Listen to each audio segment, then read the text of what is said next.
He didn't say anything about any of these white boys. And none of these white boys function like that. And Katt is one of the best painters in the game. So why are you drawing all ugly pictures of us? Stop. And yo, did he say anything about me? M-Rec TV. Yes, he did. And what did he say? Nothing bad. That he loves me and I'm awesome. And you want to know why he said that? Because I've been nothing ever but kind to this. And you can only say the same, and you can only say the same. I've never, ever hurt any of you. And all these have taken shots at me because it hurts to be big.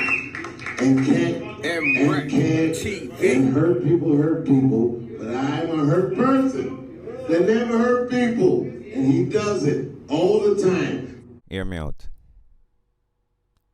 I think I speak on behalf of most well-thinking black men in America when I say this. Now, I am not an American. I was born in Jamaica. However, as a black man, I've made these observations whilst living in America. It doesn't matter where you're born. Once you are of melanated skin, this shade, you're the same. You're all black people. You're all black men.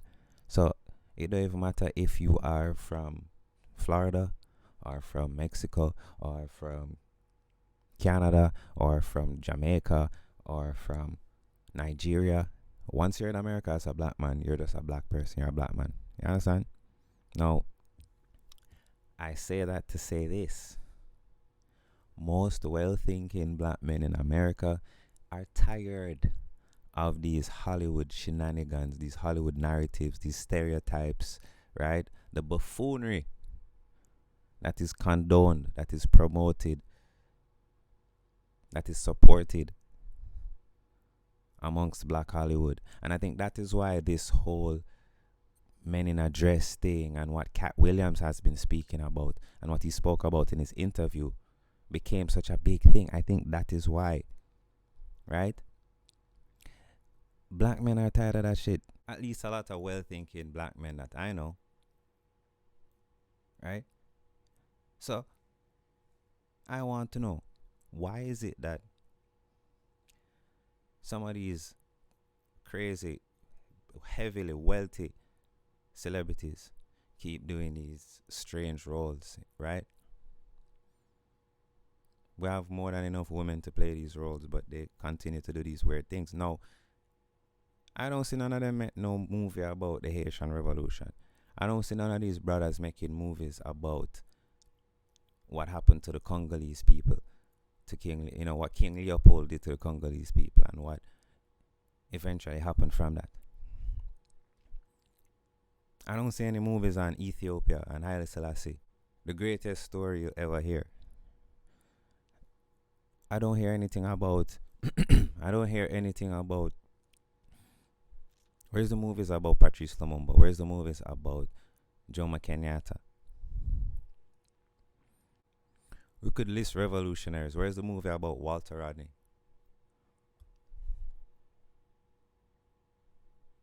We just getting a movie about Bob Marley just now. Look how long Bob passed. Right? Where's the movie about Peter Tosh? Bunny Wailer? Right? These crazy rich celebrities, right? Who could, and producers too, black producers who have enough wealth right now to create any movie they want. Any movie that they can imagine. Think about a man like Tyler Perry, Oprah Winfrey, a woman like she. T.M. Peel, Martin Lawrence, Eddie Murphy, Samuel L. Jackson. The list goes on. These men have enough money to create their own films. They've done it before. But how much of these films, how much of these roles are roles of great historical leaders, great examples to the black community? Not many. And I don't want to hear the story of, oh, but if we do make it, it's not going to get pushed and it's not going to sell and da da da da da. Come on, man. Cut it out. We saw the sales of Black Panther. We saw the sales of Amistad. There's so many movies. This is just off the top of the head. I've done no research into what I'm talking about right now, but I know it's true because these are great examples that, exist out there.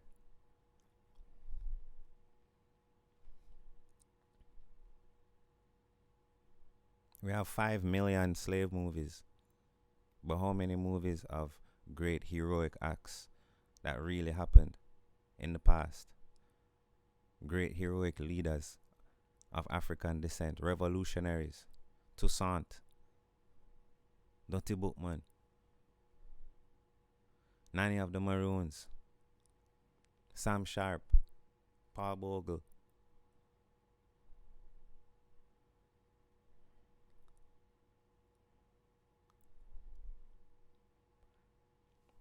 They don't have it. They have no excuses. Honestly, they have no excuses. They want to endorse these things. Clearly, that's the observation, or else they would have done some of the things I suggested. Some of these movie roles, some of these movies would have been made. Sorry, a long time ago as well. Right?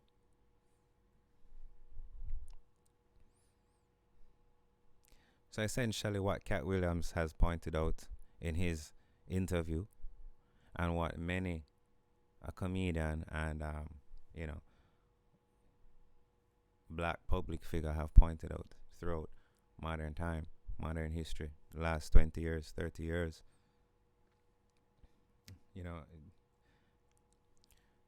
is the disparity, is the prejudice, is the inequality, the injustice that still exists. And so,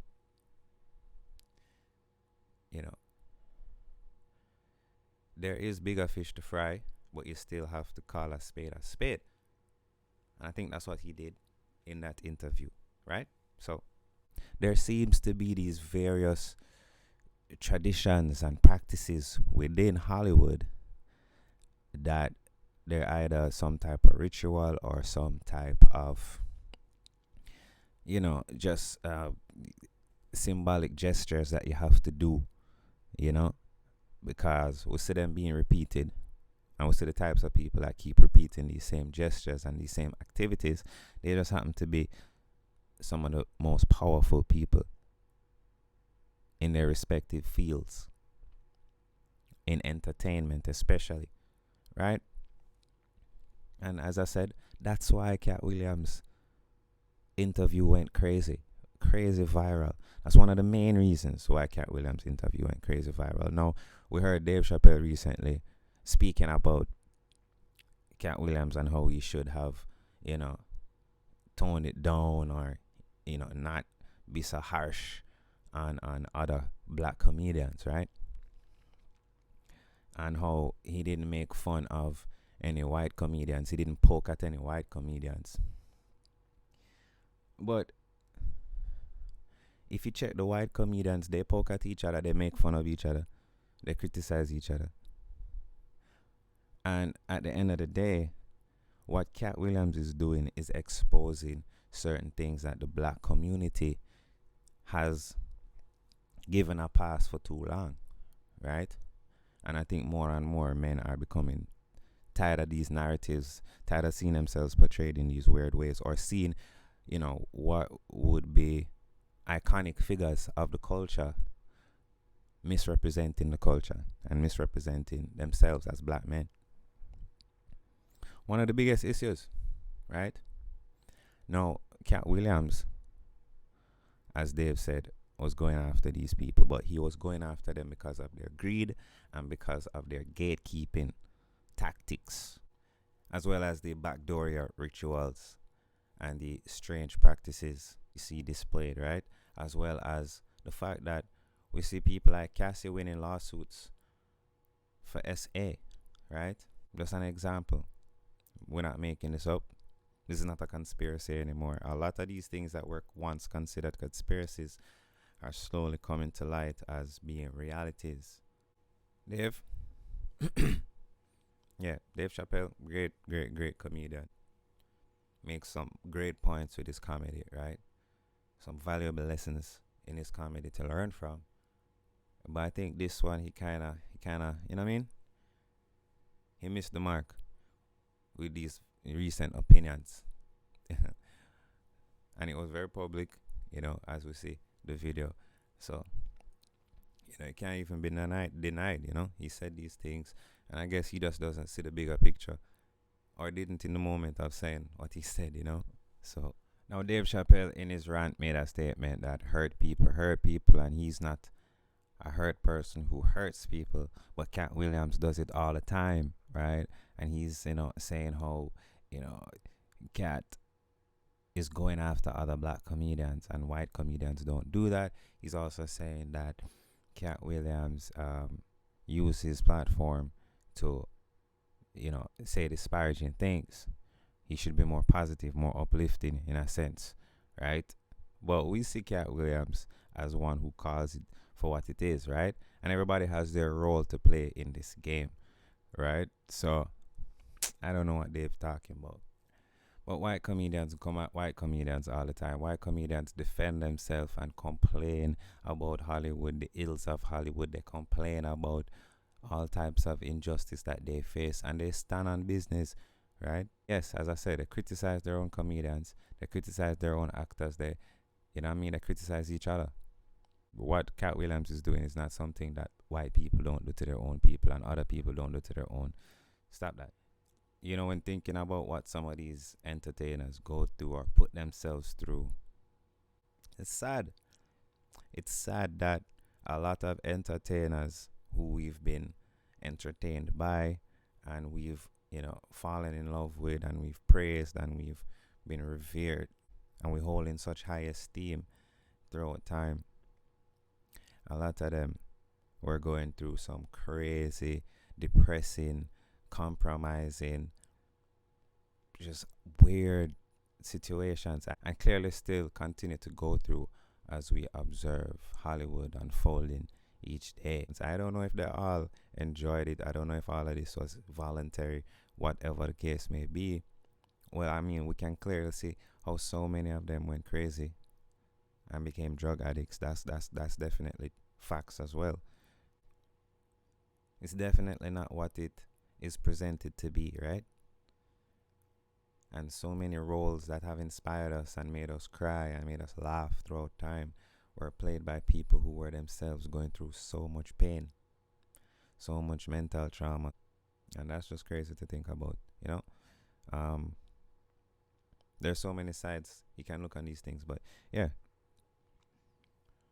Once you cross a certain line and you're willing to do certain things for money, you're going to find yourself going down a slippery slope when you compromise, When you compromise those beliefs, you compromise those things, those values that you were raised on. Especially, the ones I'm talking about. Those unavoidable ones. This is right. Following this is the right path. Yeah. Those that are compromised, although you might get reward in the short term with money and popularity, that fame comes at another price, a cost, and that cost definitely is not worth it if you're willing to play that game. If that's the game you want, if you want that game that they're selling, you want that position that they're selling, clearly it comes at a type of cost that will leave you insane. See? The world gone mad. Another example. There you go. Boom. Now, think about the symbology of that. Think about the real meaning behind all of that. The real meaning behind all of that is that there's an overarching prejudicial system that these entertainers have to exist within. They have no choice, according to them, at least. Right? And so to dwell within this ecosystem is very hard. And to add to that, here are these gatekeepers, here are these other people who look like you who are holding you back. Come on, man. What does that sound like? What does that remind you of? Remind you of that plantation life where a massa would put another black man in charge of the estate or in charge of directly keeping the slaves in control, right? So here you have a black man doing most of the punishment. It's gatekeeping thing, this hold back each other thing. It stemmed from somewhere far back, you understand? And of course, we know jealousy is jealousy and it always existed, right? But remember, this is a very organized and structured system, and you have to obey the rules. You obey the rules, you're rewarded heavily. You step out of line, you're punished, etc., etc. So,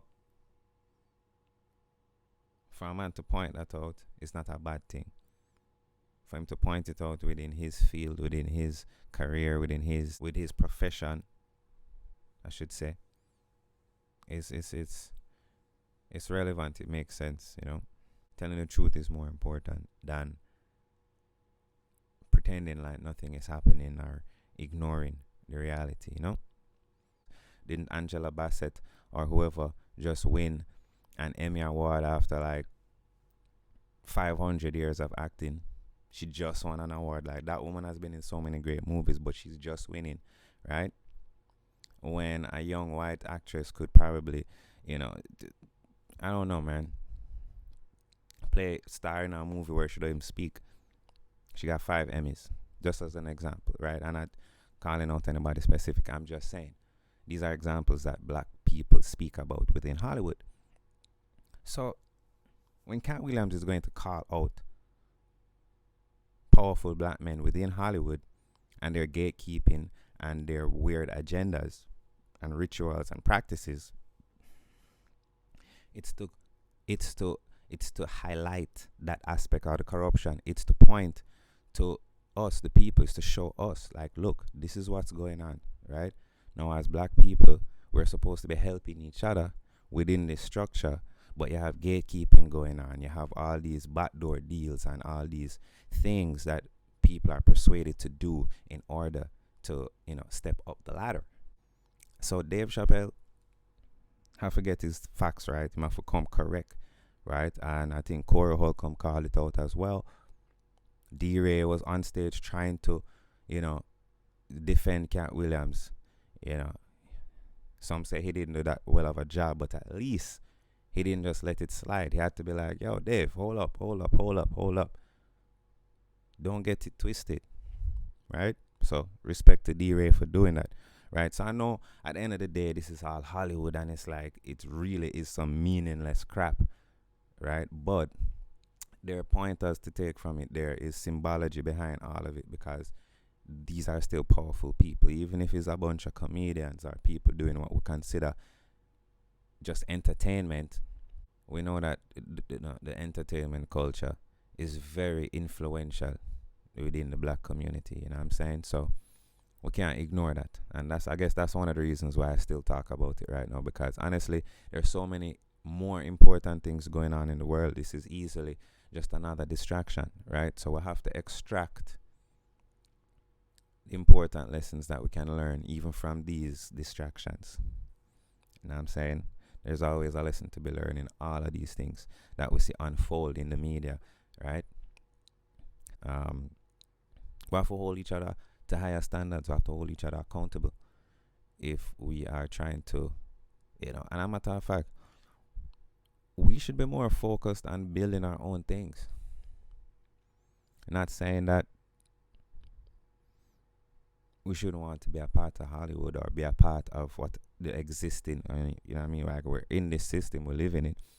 But Hollywood was created, right? It was an idea from a group of men, and they manifested that idea over time. Nothing is wrong with a group of black people manifesting their own version of, you know, a film industry and entertainment industry that they control, that they set the standards for, that they structure. No matter how small it is, it doesn't matter. Over time, there's cumulative effect, right? That will take place. So, yeah, just some observations, you know what I mean? Give thanks for your time again. Like, subscribe, share if you love the content. This is the Coronation Podcast. I'm out.